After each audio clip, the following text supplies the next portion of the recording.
এক বনে এক কাক বাস করত। তার গায়ে ছিল কুচকুচে কালো পালক, ডানায় ছিল শক্তি, আর কণ্ঠে ছিল কা কা শব্দ। সে সারা দিন ডানায় ভর করে এ গাছ থেকে ও গাছে উড়ে বেড়াতো। ক্ষেত বনে পাওয়া ফলমূল, কখনো মানুষের ফেলে দেওয়া খাবার খেয়ে তার দিন ভালোই কাটছিল। তার জীবন ছিল সাদামাটা, কিন্তু তার মধ্যেও ছিল এক ধরনের আনন্দ ও তৃপ্তি। কিন্তু একদিন সব কিছু বদলে গেল।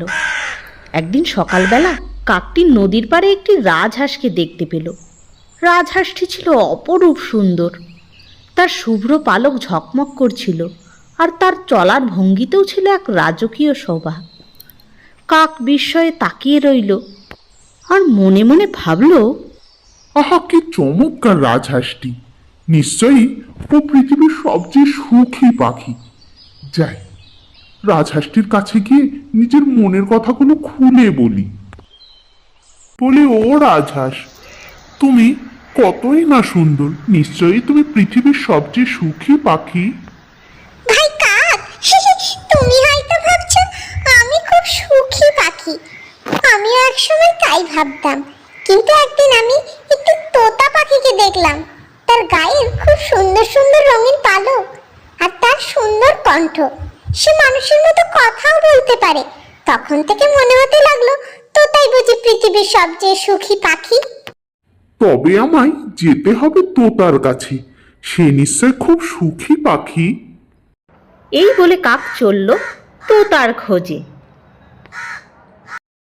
অনেক খোঁজাখুঁজির পরে অবশেষে এক বাড়ির বারান্দায় কাকটি খাঁচাবন্দি একটি তোতাকে দেখতে পেল।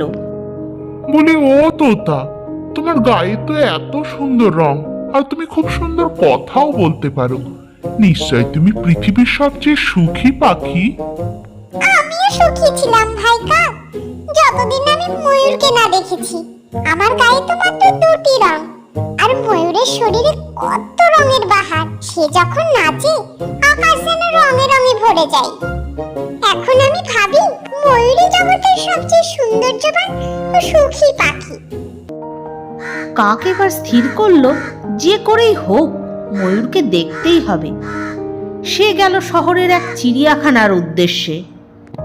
সেখানে পৌঁছে সে অবাক হয়ে গেল। শত শত মানুষ ভিড় করেছে একটি খাঁচার সামনে। খাঁচার ভিতর সেই বহু আলোচিত ময়ূর। মানুষের কোলাহলে সে যেন চোখ ধাঁধিয়ে ফেলল।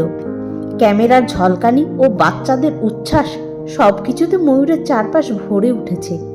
কাক দূরে বসে এইসব দেখছিল, আর মনে মনে এই কথা ভাবছিল, ময়ূর নিঃসন্দেহে পৃথিবীর সবচেয়ে সুন্দর ও সুখী পাখি।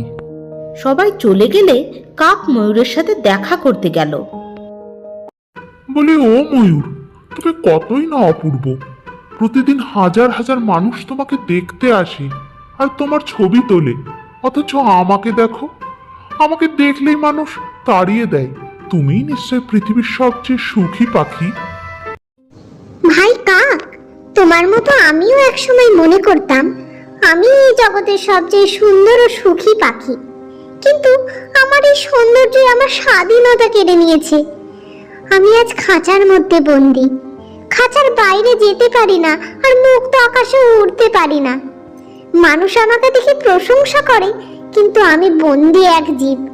আমি চিড়িয়াখানার প্রতিটা প্রাণীকে লক্ষ্য করেছি, তুমি শুধু একমাত্র পাখি যাকে কেউ খাঁচায় বন্দি করে না। তুমি স্বাধীনভাবে আকাশে উঠতে পারো, যেখানে খুশি ঘুরে বেড়াতে পারো। তাই গত কয়েকদিন ধরে আমি ভাবছি, ইস, আমি যদি কাক হতে পারতাম। ময়ূরের কথা শুনে কাক স্তব্ধ হয়ে গেল। এক মুহূর্তে বুঝে ফেলল, সে যাকে সুখী ভাবছিল সেই ময়ূর আসলে কাক হতে চায়।